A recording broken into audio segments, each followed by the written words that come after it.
and welcome to a new episode of From the Honeycomb podcast. I am your host, Katerina. Each week, we dive into a blend of topics that resonate with the soul. Whether you're an architect enthusiast, have a passion for Wanderlust, want to discover holistic approaches to rejuvenate your body and mind, or are intrigued to learn about Vastu Shastra with a modern approach, you've come to the right place. Join me as I sit down with inspiring, like-minded women from various walks of life. We will delve into their journeys to discuss the challenges and moments that define their paths. So sit back, relax, and let the spark of positive energy ignite your curiosity. Today, I am joined by Salmaan Mohamed, architect and architectural illustrator who specializes in hand-drawn and digital illustrations. He has built a platform to help others, including myself, learn how to create incredible renderings of buildings and structures. From online courses to YouTube videos, you will be inspired to learn how to become an artist just like him. Salmaan, welcome to From the Honeycomb podcast. Thank you. Thank you so much for having. Pretty excited to share my insights to your audience in this platform. Thank you.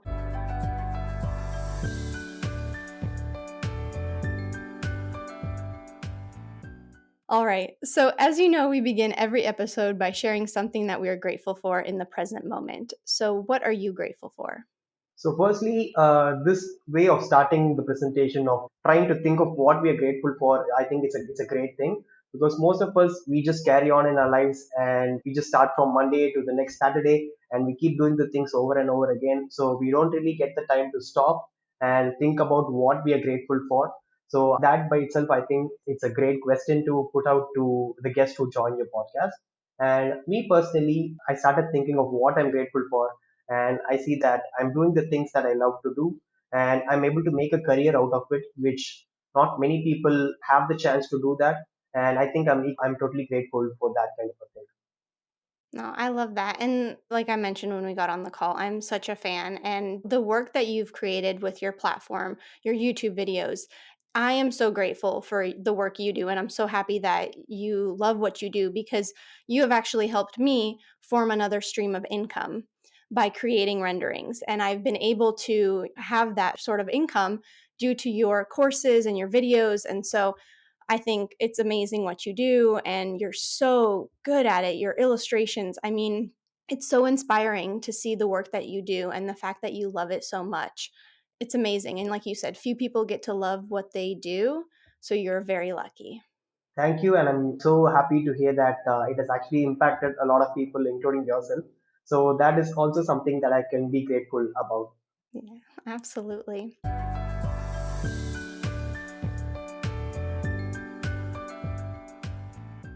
So, Salman, tell us kind of your backstory. I know you're an architect. So, how did you become an architect? And then, how did that lead you to creating these illustrations and your platform? Right. So that could be a long story to tell. And yeah, so I could start with that. And to be honest, I had to think back from where I started to where the position that I'm right now. It totally feels like a dream. And I totally did not expect that just a student of architecture who just started posting sketches on a platform could actually take some years and it lead to inspiring people along the way and actually creating a career out of it. So thinking about that is totally mind blowing and the fact that technology is developed so much that you're able to connect to anybody from any part of the world and show your work to them, it's totally astonishing to what technology can achieve today. And to start off with, just like how I mentioned, I was just a student of architecture. I graduated from here and I'm located in Chennai, India. So I was in my second year of college, first year or second year. So that is the time when Instagram started coming up, so people started using Instagram. So there was time when Facebook started declining and Instagram started booming up. And Instagram was basically photo sharing content. So people started sharing photos. So what I did during my first year of architecture, that is probably like around 7 or 8 years ago. So I had a great interest in sketching and illustration. So that is one reason why I joined architecture. Maybe I could say that that is what led me into architecture. I was passionate about sketching and I started looking up if there could be a potential stream of studies where I could use my skill set and make me grow as a designer. So I figured that architecture could be the right place. And during my first year, we obviously have a lot of sketches for history of architecture, theory of architecture. So we have a lot of sketches. So what I did was I started posting out all my assignments on my sketches that we do on college on my Instagram profile. So what I noticed in this process is that I was able to connect with a lot of people, not just people within my college, people from my city, people in my country, and people who I've never met, people who are probably on the other side of the globe. So they started commenting on my posts, they started giving their insights. So I thought this was really interesting to actually put out our works, and somebody from some side of the world is looking at our content, and they are saying that you could do this way. They're teaching you, and they are also appreciating your work. So I figured out that this is something really interesting, but I was not sure if this could actually become a career or not. So along the years in my college, I started posting my work. So time went on from second year, third year, and till thesis. I kept doing that for probably like 4 years, and that by itself gave me a lot of confidence that I'm working towards something. So that gave me a kind of a confidence. I was not very sure if this can be made into a career, because at the end of the day I was just good at sketching, but I was not sure if this can be turned into a career also. So along the way I also started helping people. People started approaching me to teach sketching and all that. So while I was still in my college during my third year and fourth year, I took a lot of workshops in my city, people who had interest in architectural sketching from live locations. So people started approaching me to teach them sketching. So I did that while I was still in college. And I also made it a practice to always visit new places in my city and make sketches from there, whether it's a historical monument, marketplace, or anything that has an historical importance. So I kept doing that also while I was still in college. And all of this became content. I started sharing them on Instagram. So that is where it kind of started. And after a point, there comes the fifth year, the thesis, and then we graduate. So after graduation, I was again quite clueless about where I should proceed further in this career, because I was quite good at sketching, but it was not in such a way that I could make a career out of it. So I was quite thinking about that. And then a few months passed by, and I was equally good at all the rendering softwares, all the 2D rendering, drafting, and all that. So that I was also good at that. So I started approaching architecture firms initially, and I applied my portfolio, and I got selected in a few companies, and I also joined into a startup architecture firm. So I kind of worked there for about 6 months. I was quite good at the work that I was doing. I was quite good at the design sensibilities and all that, because I think that my design sensibility basically came from live sketching, understanding how architecture affects people, how the general public look at architecture, how does it impact their daily lives. So my understanding of architecture more than college, it happened outside, from people, the general public, from my sketching, just being out there in the public. So I thought I was quite good at design as well. And for about 6 to 8 months, I worked in an architecture firm. And that was a point I figured out that though I was good at what the process happens in an architectural firm, so I was good at drafting, rendering, and all that. But I figured out that after 6 months, I had a great interest in sketching, and I wanted to somehow make a career out of it. So that is quite what I wanted to do after 6 months. So I quit from there, and the day I quit, the next day is where the COVID happened, and the entire world came crashing down. So nobody expected what it was going to be happening in the next few months or the few years. And one positive thing that happened is that I used that time to develop myself further, to create YouTube videos, to create more better content and all that. So this is when my understanding of a job kind of changed. So this is when I figured out that a job is basically problem solving. So you join in an architecture firm, you solve a problem for your architect, you make the job easier for them, and they pay you for this. So this is how a job works. So my understanding of job, it kind of changed. By using this process, I figured out that I could actually help anyone. It doesn't have to be a regular job. I could approach anyone who needs my skill set, and I could approach them. So my mentality kind of changed that way, and I started approaching many people who would actually benefit from my illustrations and sketches. So I figured out that there were a lot of startup companies, cafe brands, food brands, who needed an architect as well as they needed a designer. So basically, they needed an architect to design their cafe spaces and all that. And they also needed a designer who could design their branding, who understands the branding language. So I started approaching such startup firms, and I got a part-time job at a startup brand. So I helped them create the interior design of their brand. So they're just starting up. So I kind of created that skeleton for them, all the spaces, standards for them. I implemented that. And this also gave me the time to explore graphic design, how I could use my knowledge of design in helping them. So that went on for about 6 more months. So after a point, I figured out that, I've gathered enough knowledge to kind of approach people and solve problems for them as a designer, as an illustrator. So that is the point I kind of quit from there also. And I started approaching a lot of architecture companies and I created architecture illustrations for them. So that is kind of my story of where I started and where it led to me. That's incredible, and I love that you've taken real life experiences. You went out, you had the job, you were working for an architecture firm, and you gave it, you tried it out and you learned from it, but that helped you evolve and you just constantly were growing and you took every opportunity, even with COVID, not being able to work, and not being able to go out. You took that opportunity to learn, to grow, to create more. And that's incredible because now seeing the work, and I didn't know that about the cafes, and I know you've done some of the illustrations for that on your Instagram. I've seen those videos. And so that's incredible that you've just grown and evolved, and it really showcases. And I like that you touched on that you've done hand sketch, like in person sketching, because I think that's starting to be a lost art, especially in the architecture community. I know when I was in architecture school, the first year we still hand drafted, but by the time I was a third or fourth year architecture student, the new incoming class did not hand sketch anymore. And I think it's so important as architects to still learn how to sketch, how to hand sketch. Of course, the computer's amazing. AI is something which I want to talk about AI with you. But there's just so much depth into knowing how to hand sketch, and you kind of understand the building more. And so I think it's important that you touched on hand sketching, but then also doing computer illustrations. It's kind of like the old and the new, and you've been able to combine them together. Totally. So hand sketches are basically like the foundation of understanding design. So from that point, only if we make our foundation stronger, we'll be able to grasp any new technology that also comes up. So even if we start from hand sketch to AI, only if we have the understanding of hand sketching, how ideas communicate from our brain, how does it form on paper. So only with that sensibility, we could take this and approach it into any kind of format.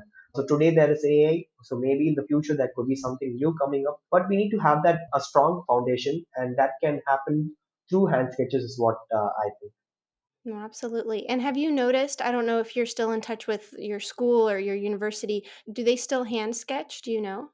Yeah, they do hand sketch, but I also see that after maybe 2 or 3 years, they kind of transition completely into the computer softwares, which I would probably advise them to, to still keep hand sketching because it's kind of like a direct connection between your brain and paper. So you directly put your ideas and it's more intuitive. So I think if I have a chance, I could tell them that, still keep sketching, even if you move towards computers and all those digital softwares. No, absolutely. And I think there's value to it too when you're at the job site and you have to explain something to a client and you don't have your computer and you can't say, let me quickly, do it in 3D. And you can just sketch it on a piece of paper to explain to them what something will look like. And that right there, it's that sense of communication. It's really, I mean, with drawings, that's how architects communicate, with our drawings. And so if you're able to communicate the idea right there on the spot for the client, well then you can resolve, like you mentioned, problem solving. You resolve whatever the problem is with that hand sketch. Although the illustrations, what you do now, and I want to touch base on using AI because I know you've been kind of exploring the AI world. How have you seen, I mean, AI has been really helpful for creating renderings, and I've seen some of the videos, of the moving videos that you've done. So how has your relationship with AI changed your sketching? So initially, probably a year ago, there was a great hype about AI when it started out. People were worried if it is going to take away their jobs. Architects were worried and all that. But after the dust settled, and right now, if you look at AI, we see that it's actually a really great tool that architects can use. It is not taking away anybody's job. It is basically making our lives easier. It is simply improving our efficiency. And if anybody has to be afraid of AI taking away the jobs more than architects, we as artists and illustrators need to be more afraid because this affects us directly. But the truth is, we are not really afraid of it because I see that the top illustrators, the top artists that are there, they don't really worry about AI taking away the jobs or anything. Rather, for myself, the way that I use AI is it is basically helping me if I need to create an illustration for a client. So the kind of illustration that I do is basically something before what people do for renderings. So if an architect has a project, so what they do is before they started modeling it, they might need to have an illustrator to bring their ideas on paper. So that is the area that I'm kind of working towards right now. So in this particular area, so the architects or anybody who needs my service, so they basically come with me with a very blank idea. They do not have any idea of what the space looks like. They only have a vision, but they do not have an image of what the space looks like. So this is the area where we could actually use AI to kind of, bring out to a common point and find if this is what they are expecting. So I could do that from my sketches. So from my sketches and from their vision, it could both collide at a certain point, and for that point, we could use AI to create multiple variations. Say, for example, so the project that I'm currently working on right now, the client, by meaning I mean the architect who's working on it. So the architect basically had an approved project of a housing community, and they did not have any views. So they only had hand-drawn floor plans for that of the layout. So, and my job here is to identify the vision of the architect on that project and to create visuals for pitching out to his potential clients. So on that case, what I did was I created a lot of thumbnail sketches. So very quick sketches that show the potential ideas of interest in that project, whether it's going to be a children's play area, how the elevations will look like, and how the landscape interacts with the entire housing community.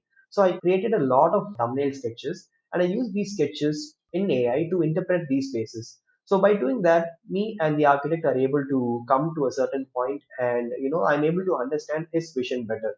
So I think AI is actually helping a lot of people. And if me as an illustrator is able to use this in such a way, I think a lot of architects who are actually into parametric design, these kind of complex geometric designs, they will be able to benefit even more with AI is what I think. Absolutely. It's using AI as a tool, which I like that you're using. It is a tool and it's helping you. It's just another program that you're using. And I like that you're saying, don't be afraid of it, which is other conversations I've had as well with others is use it as a tool in your toolbox because it's going to help you. And you mentioned the efficiency of it, which is huge. And so having that be efficient. So that's really interesting.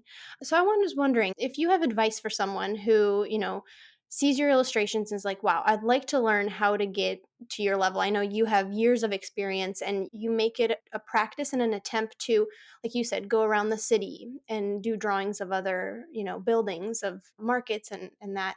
What would you say to someone who's kind of beginning out with hand sketching? Or like someone for me, I took a break from hand sketching. I haven't hand sketched in a long Right. time. But what would you say to someone who's thinking about hand sketching or wants to get back into it? So, an advice to someone who wants to get back to hand sketching is start with something really, really simple. By simple, I mean that, just spend 5 minutes of your day and just sit on your desk and draw something that you find on your desk. Maybe you have a pencil holder, maybe you have a mobile phone in front of you, or some random object in front of you. Just spend 5 minutes and try to draw that object. And more important about it is about being more consistent in doing it. So you need to just spend 5 minutes every single day and fill up your sketchbook. And by the end of the month, you can see the progress that you have from day one to day 30. And along the way, you could just increase the complexity of the object. It could start from something very simple, and it could be a larger object on the 30th day. And this practice, it kind of helps you lose that, because most people, when they are starting out, they have a fear of putting the drawing on paper, whereas when you do this, you'll be even more free to put your drawing on paper. And something else that you can try is just spend 30 seconds and try to draw something. So this is a really good exercise that I do in a lot of workshops when I get to attend and to teach people. I just tell them to draw, take only 30 seconds or just 1 minute, set a timer, and just go and put everything on your paper. Any object that you're trying to draw, whether it's a building elevation or anything that you're trying to draw, just spend 30 seconds or 1 minute and just put it out, because this by doing this you kind of lose the fear of having to create something too perfect. So when you only if you lose that, because architectural sketching is quite different from artistic sketching. We are not trying to create very perfect looking drawings that we kind of keep in the museum or something like that. It is all about creating, putting your thought into paper. So it has to be quick and it has to be intuitive. So that is another advice that I could probably give anybody who wants to start sketching. I like that. Starting small because I know I've tried to sketch and I go for like the big building and I'm like, okay. And I get so nervous. I'm like, this is too much. So I like that you're saying to start small because it is intimidating and it is a practice. It's like a muscle memory, I think, too, as well. You're right. What is your favorite like medium to sketch in? Are you more pencil or pen? It's more pen, I would say. More pen. And then, so I know you translate your hand sketches into like Photoshop, which is something I've done as well, and kind of following some of your tutorials. I like that you're combining the both as well, like hand sketching and then bringing it into Photoshop, because I've now experimented with both where I'll hand sketch straight in Photoshop versus importing a hand sketch. And there is just this difference of the pen, of the line weights, of how I'm more sketchy when I sketch on paper or when I'll, draw and then have it imported. So there's definitely that difference. Do you have a preference between hand sketching by hand or digitally? I do have a great liking for both these mediums. And the reason I kind of switched into digital medium was when I started taking up illustrations as a full time job and doing illustrations for other people. So I noticed that initially I did work for other people and I did a lot of hand sketches. But there is a certain limitations with that in such an area that, when they want immediate changes in our sketches. So that might not be very quick to be done on paper. Whereas when you do that on Photoshop, or as a digital sketch, you can make a lot of changes quite easily. So I kind of like both these mediums. When I want to create something for myself, a personal work or something like that, I would rather prefer drawing it on paper. Whereas if it has to be for a client or if it's going to be a professional work, then I would probably prefer digital drawing on Photoshop. That makes sense. Yeah, that makes sense. Especially, and I really admire your Photoshop renderings, and I'm working towards they don't look as much as like because I know I add my own personal touch, but your Photoshop skills are incredible. And just seeing how your attention to detail with little things, and I know you even have the hand sketch figures that people can buy and put into your drawings, which is what I have, is I put those people in. That's one thing I've never asked anybody about. I know there's illustrations with no people, but then once you start adding people, do you have a method of where you place the people or how you set the scene? Because that's something I always end up like, I try to go towards the client. So there's a house in Canada I'm designing, and the family, it's a growing family. So I made sure to include kids in front of the house, really show that. But how do you kind of add people, especially in the bigger projects where it's, like an open plaza space and things like that? Yeah, so adding people. So initially, most of my drawings did not have people because I was not quite good at sketching human figures, to be honest with you, Oh, yeah. initially, in the initial stages. And then I figured out that adding people or human figures in a sketch is really, really important because it gives a sense of scale and life into the drawings that we are making. And my approach to to adding human figures into any kind of sketches, I try to tell a story through adding humans. So I would rather not just add a random figure and just put it into our renderings. I would try to say a story. So just like how you mentioned, if it's going to be a family, I would rather ask how many people are there in the family. Do they have a pet? What are the usual activities that they do?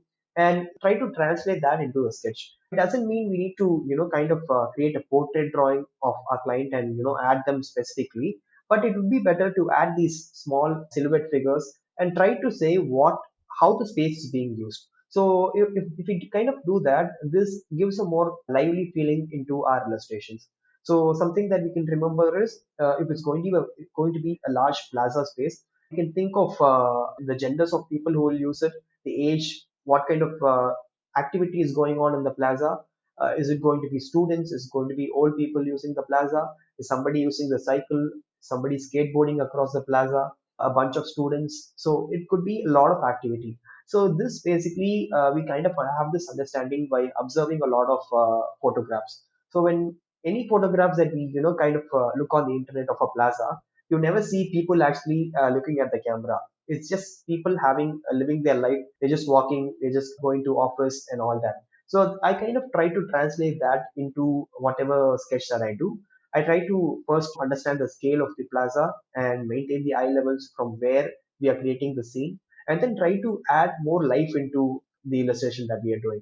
It's more than adding figures, it's more about adding life into the illustration, is what I think. Absolutely. I love what you said about the illustration creating a story by adding people and having it be so specific to whatever you are sharing, because you are trying to make something that's 2D come to life. And so picking those people and picking those characters. And I agree with you on at it being nervous about adding humans, because my humans always are stick figures.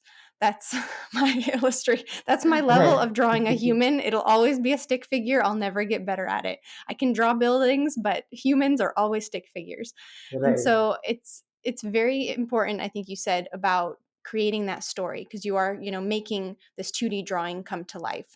And so I was wondering, when you design something and you've designed something and you've illustrated it in 2D, what is the experience you have when you finally see it built in front of you?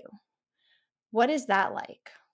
It is actually it always have we always have this fascination when we see something in our drawing that actually translates into real life thing. So this initially happened for me when I was working for this cafe brand, where I was creating this interior design for them. And so this was the process. So on that specific project, I worked as the illustrator, as the architect, as the interior designer, and as the branding strategist. So I kind of worked entirely on that project. And on the day that it was kind of opening, the project was open and it was out for the public. I was just sitting there and I was looking at it. Something that I just put on paper is just out there in the public, and people are actually using it. People are using the space. So it was a very fascinating thing. So I think all every architect who is doing practicing it, they'll have this initial fascination in that first project. And the things that I'm doing right now as illustrations, it is kind of translating in shopping malls. It is coming up as a kind of set up pop-up exhibitions and all that. So I'm able to see after it is being constructed. So again, this fascination still continues to me. So, and it is even more fascinating because I'm able to sit here in India, in Chennai, and I'm able to create designs for someone maybe in Germany or US and all that. So that is the level of fascination right now is even more further for me, because I just put my drawings on paper and I can see that it is being actually created on one part of the world, right? It's totally fascinating for me. No, absolutely. And that goes back to what you said earlier on about your fascination with you were putting your drawings on Instagram and there were people connecting from other parts of the world, and now your work that you're illustrating or you're creating or designing is now being built in other parts of the world. And it is such an incredible time, I think, about how connected we are, especially it seems like in the architecture community as well.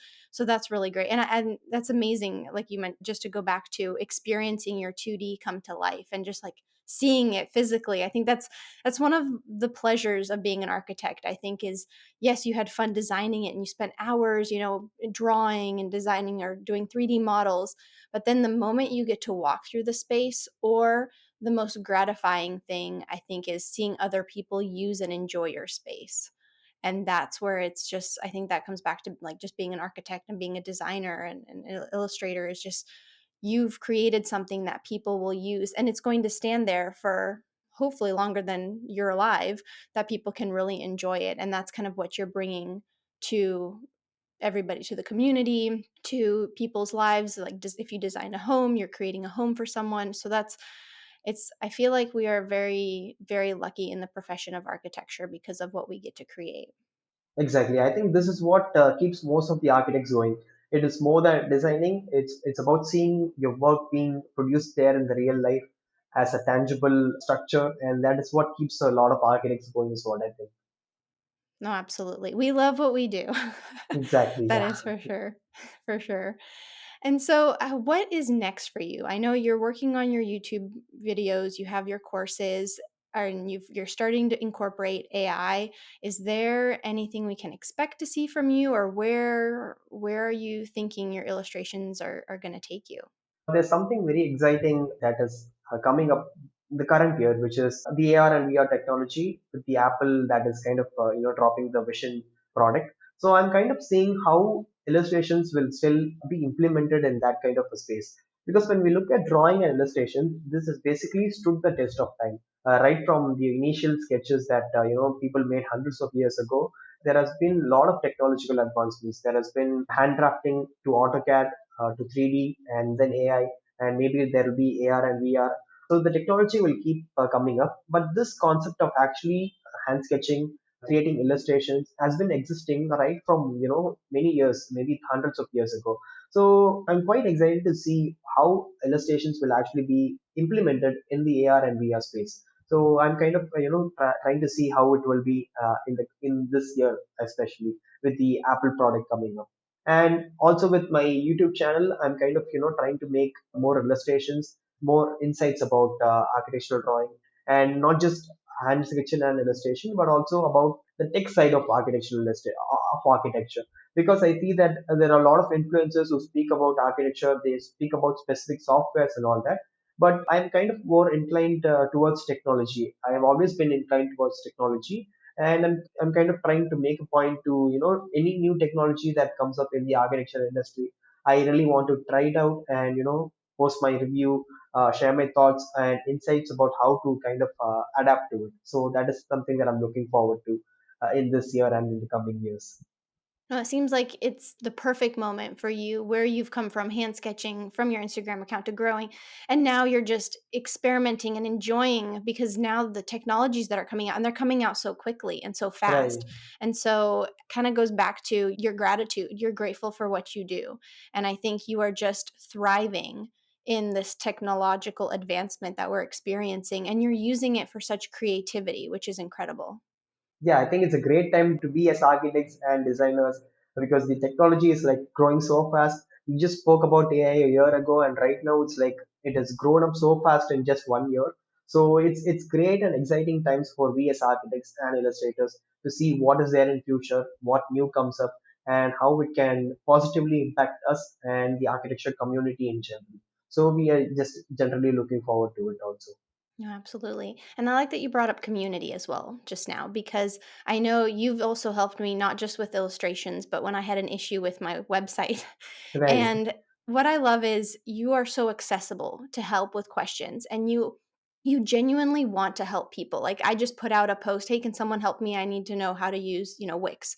But you just come from this place of you have this understanding of the software and you want to help people. You want to help people understand. You're not just kind of keeping the information for yourself, which I think is so helpful because even the advancements that you're talking about with the AI and the V-Ray and all of that, someone coming out of school, those professors may not be teaching that. And to find a place where someone can come and learn from someone like you who is genuinely interested in it is so great. Yeah, I mean, we all have questions. It could be smaller questions, it could be larger questions. But I'm kind of again grateful to be in a place where I can actually help people. So I get a lot of DMs from different kinds of people, from people who are still in school and they want to pursue architecture. So they ask me, how is it like to being an architect? What are the opportunities that I have? So I kind of make it a point to reply to everyone and try to help them in a positive way because just one small reply or one small guidance towards something, it could actually have a butterfly effect and it could actually probably make them a great architect in my country also. We never know, right? So that is something they always make it a point to do. And also looking back, there have been situations when I needed a lot of help, when I needed someone who could just point to me towards this direction, who just tell me that if you go into this direction you will find your route, something like that. And I've always wanted that kind of a person to be there, and because of not having that person, I want to be that person to everyone and anyone who approaches me. So that is something that I make it a point to do. No, absolutely. And like I said, you've helped me in multiple ways, both, actively answering my questions and passively through your content.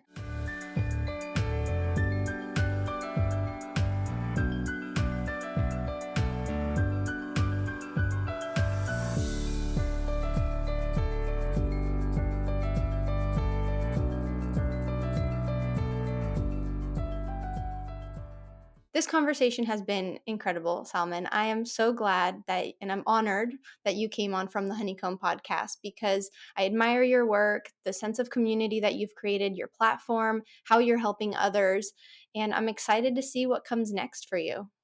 I'm equally excited as well, both as me, as my community, and the technology and everything that we spoke. I am quite excited to see what's next for me. And I thank you for having me on this platform. And you doing great work. And I make it a point to look at all your podcasts and everything that comes up on Instagram. I make it a point, and also your newsletters that comes up every month. I make it a point to read all your newsletters. So yeah, you're doing great work as well. So I'm equally happy to share my insights with you on this platform and to your community. Oh, thank you so much. And that's right. I forgot you also read my newsletter. Well, thank you. You Yeah. just you just gave a plug for all of my stuff as well. So, where can listeners find you? Listeners can find me on Instagram. My name is at salman.arc. That's SALMAAN dot ARCH. The same thing on YouTube as well, or you could just search up my name, Salman Mohamed, architectural illustrator on Google, and it's going to show up my name everywhere. Perfect. Well, thank you so much for coming on. Thank you so much. Thank you. Thank you for listening to this episode of From the Honeycomb podcast. As we conclude, I want to express my gratitude for joining me in today's episode. I hope you have found it insightful and inspiring. If you enjoyed today's episode, please take a moment to rate, review, and click that like button so you never miss an episode. And don't forget to share this with your friends. You can follow me on Instagram at From the Honeycomb Podcast, and you can also further your support of From the Honeycomb by visiting the Patreon link provided in the show notes. Your contribution helps make more episodes possible. And lastly, don't forget to subscribe to my monthly newsletter, A Spark of Positive Energy, that comes out on the 7th of each month. Thank you so much, and see you next Friday.